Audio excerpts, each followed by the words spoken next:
Kawanan maling menyatroni rumah pengusaha kelontong di Desa Tunggal Warga, Kecamatan Banjar Agung, Tulang Bawang, Kamis siang. Pelaku itu akan mencuri motor yang diparkir di halaman rumah. Kirain saya salah kan, tak biarin dulu. Rekaman CCTV menunjukkan pelaku datang ke TKP mengendarai motor berboncengan. Satu pelaku menunggu di motor dan satu lagi masuk ke lingkungan rumah korban. Pakai kunci ya? Oh iya, pakai kunci.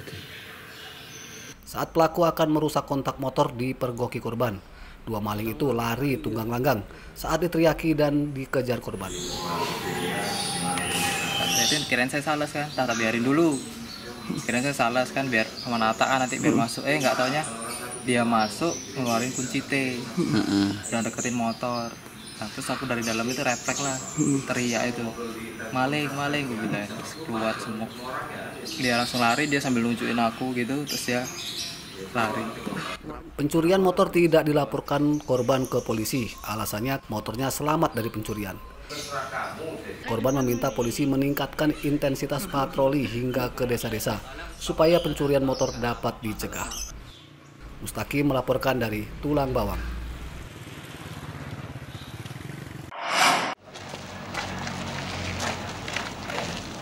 Komplotan pencuri ponsel yang biasa menyatroni kamar kos ditangkap polisi sektor Banjar Agung, Tulang Bawang, Kamis siang. Tersangka bernama Hengki dan seorang lagi bernama Andrian, penadah ponsel curian. Itu HP kamu beli dari siapa? Dari Hengki. Tersangka Hengki mencuri ponsel milik seorang penghuni kamar kos di Desa Dwi Warga Tunggal Jaya, Kecamatan Banjar Agung. Hengki berpura-pura menanyakan alamat jika kedatangannya terpergok calon korban. Namun jika korban lengah, ia masuk kamar kos dan mencuri ponsel serta barang berharga lainnya. Alhamdulillah pelaku tersebut dapat diamankan, dua orang diduga pelaku pengambilan HP dan sekarang telah diamankan di Polsek Banjar Agung. Untuk selanjutnya akan dilakukan proses penyidikan di Polsek Banjar Agung. Demikian. Ponsel curian Hengki yang dijual ke tersangka Andrian disita polisi sebagai barang bukti. Atas perbuatannya, tersangka terancam 7 tahun penjara. Mustaqim melaporkan dari Tulang Bawang.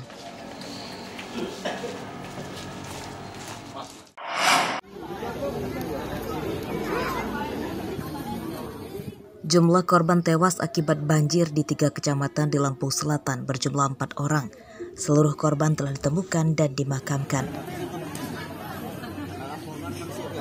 Rabu sore, Menteri Sosial Tri Risma Harini mendatangi rumah 4 korban tewas akibat banjir di Kecamatan Candipuro dan Kecamatan Sidomulyo, Lampung Selatan.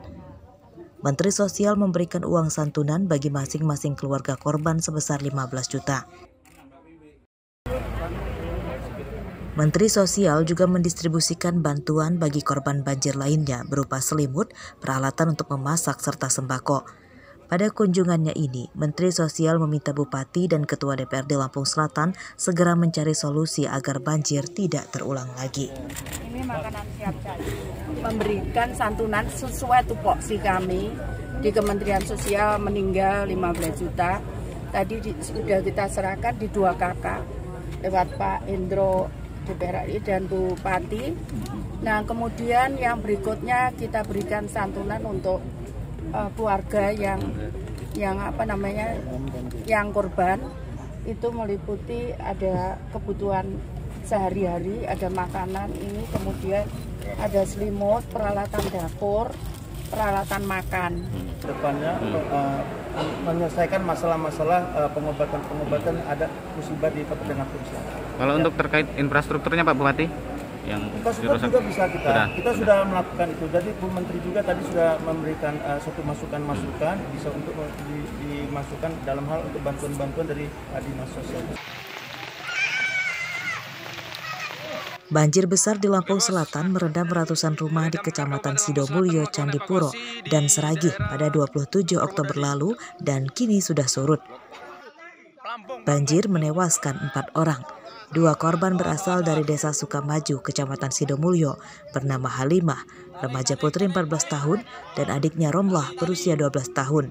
Dua korban lagi bernama Royani dan Madarif, warga desa Banyumas, Kecamatan Candipuro.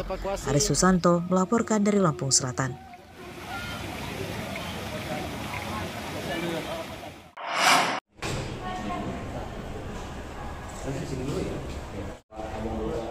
Tim penyidik Kejaksaan Tinggi Lampung Kamis pagi menggeledah kantor Badan Pengelolaan Pajak dan Retribusi Daerah atau BPPRD Bandar Lampung.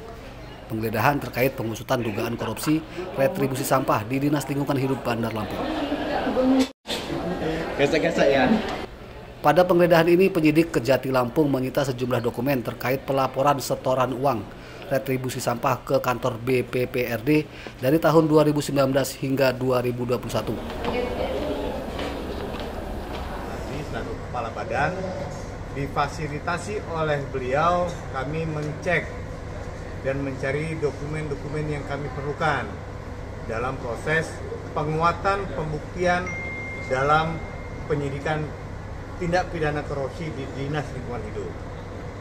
Ya, alhamdulillah kami menemukan beberapa dokumen yang dapat memperkuat, sudah kuat diperkuat lagi dengan adanya dokumen-dokumen tadi. Kepala BPPRD Kota Bandar Lampung Yanwardi membenarkan bahwa penyidik kejaksaan menyita beberapa dokumen laporan keuangan serta surat menyurat. Ini atas kejadian di DLH Lingkungan Hidup, ya, ada beberapa dokumen yang dibutuhkan oleh Kejati, kami siapkan dan sudah diambil. Itu aja. Dokumen yang meliputi apa saja dokumen yang dibawa, Pak? Buku register dan buku register, surat menyurat masuk, dan beberapa yang terdahulu sudah kami serahkan waktu itu, dan ini untuk tambahan. Dan penggeledahan ini kita kooperatif ya, Pak ya? Kooperatif. Penyidikan dugaan korupsi retribusi sampah di Dinas Lingkungan Hidup Bandar Lampung baru sampai ke pemeriksaan 80 saksi. Belum ada satupun orang yang ditetapkan sebagai tersangka pada kasus ini. Hasil penghitungan auditor independen yang dilibatkan Kejati, kerugian akibat korupsi retribusi sampah sejak 2019 hingga 2021 itu mencapai 34,8 miliar rupiah. Jeffrey Arifin melaporkan dari Bandar Lampung.